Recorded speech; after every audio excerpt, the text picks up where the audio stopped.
குஜராத்தில் பிரதமர் மோடிக்கு அவரது ஆதரவாளர்கள் கோவில் கட்டியுள்ளனர். இதற்கு பிரதமர் அதிருப்தி தெரிவித்ததை அடுத்து மோடி சிலை துணியால் மூடப்பட்டது.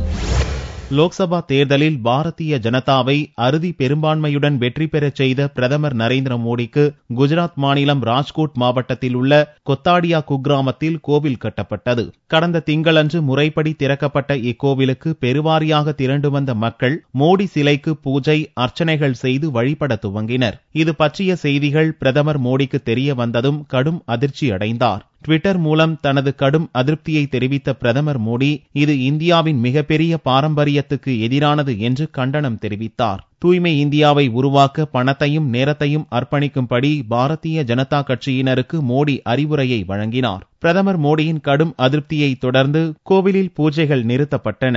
மோடி சிலையை துணியால் மூடி அதிகாரிகள் நடவடிக்கை எடுத்துள்ளனர். ராஜ்கோட் முன்னாள் கவுன்சிலர் ரமேஷ் உன்தாத் கோவிலை கட்டுவதற்கான முழு செலவையும் ஏற்றுள்ளார். குஜராத் முதல்வராக இருந்தபோதே மோடியை தான் கடவுளாக பாவித்து வருவதாக கூறியவர் இந்தியாவின் இரண்டாவது இரும்பு மனிதராக மோடியை பார்ப்பதாகவும் நெகிழ்ச்சியுடன் கூறினார்.